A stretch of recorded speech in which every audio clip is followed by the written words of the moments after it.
আমার চ্যানেলে সবাইকে স্বাগত জানিয়ে আজকের রান্নার ভিডিওটি আমি শুরু করছি। আজকে আমি বানাবো সিলভার কাপের মাছের একটা রেসিপি। তো প্রথমেই আমি মশলাটা বানিয়ে ফেলি। তো মিক্সিং জারে আমি নিয়েছি অর্ধেক পেঁয়াজ, 4 কোয়া মতো রসুন, একটুখানি আদা আর পরিমাণ মতো কাঁচা লঙ্কার একটু জল দিয়ে পেস্ট আমি বানিয়ে নিলাম। এবার আমি নিয়েছি সিলভার কাপ মাছ। তো মাছটায় আমি নুন হলুদ মাখিয়ে নিলাম। মাছটা খুব ফ্রেশ রয়েছে, তার জন্য আমি কিন্তু খুব অল্প তেল মশলাতেই মাছটা আমি রান্না করব। তো ভালো করে নুন হলুদ মাখিয়ে নিলাম। এদিকে কিন্তু আমি কড়াইটা অলরেডি বসিয়ে দিয়েছি, কড়াইটা গরম হয়ে গেছে। এবার আমি পরিমাণ মতো সর্ষের তেল দিয়ে দিলাম। তেলটা ভালো করে গরম হয়ে গেলে আমি মাছগুলো কিন্তু একে একে দিয়ে লাল করে উল্টে পাল্টে আমি ভেজে নেব।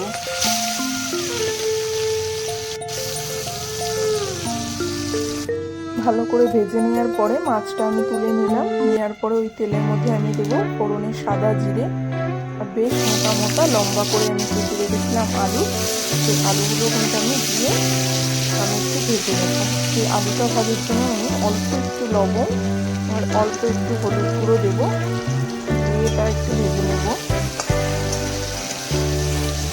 একটু ভালো করে ভেজে নেওয়ার পর যে আমি মশলাটা করেছিলাম সেই মশলাটা আমি দেবো। মাঝখানে একটু জায়গা করে নিলাম।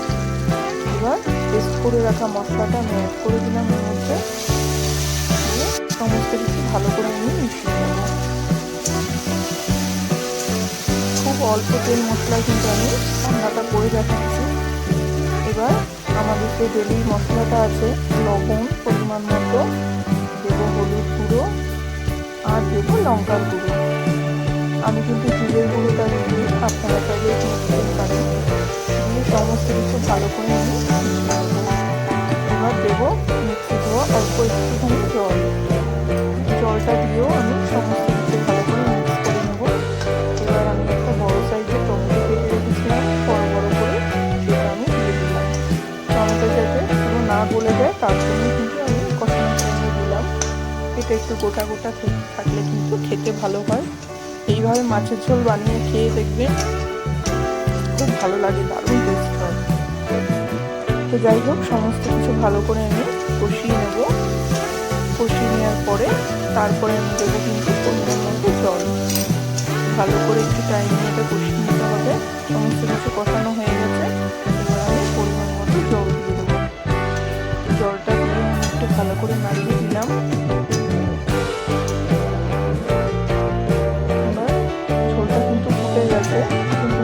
আলুটা সেদ্ধ হলে তারপরে মাছটা দেবো। আলুটা এখন সেদ্ধ হয়নি। 2 মিনিট পরে দেখুন ঝোলের কালারটা কি দারুণ এসছে। আলুগুলো কিন্তু সেদ্ধ হয়ে গেছে। এবার আমি মাছটা দিয়ে দেবো, ভেজে রাখা সমস্ত মাছগুলো আমি দিয়ে দেবো আর দেবো বেশ কিছুটা ধনেপাতা কুচি। তাহলেই কিন্তু রেডি হয়ে যাবে সিলভার কাপ মাছের এরকম দারুণ স্বাদের একটা মাছের ঝোল। অবশ্যই বাড়িতে ট্রাই করবেন, আমাকে জানাবেন আপনাদের কেমন লেগেছে। আশা করছি ভালো লাগবে। এরকম মাছের ঝোল হলে আর কিছু দরকার হবে না। যাই হোক, আমার রান্নার ভিডিওগুলি যদি আপনাদের ভালো লেগে থাকে অবশ্যই একটা লাইক করে দেবেন আর আমার চ্যানেলটির পাশে থাকবেন, সাবস্ক্রাইব করবেন। আবার ফিরে আসবো নতুন একটা ভিডিও নিয়ে। ততক্ষণ ভালো থাকবেন, সুস্থ থাকবেন, সাবধানে থাকবেন।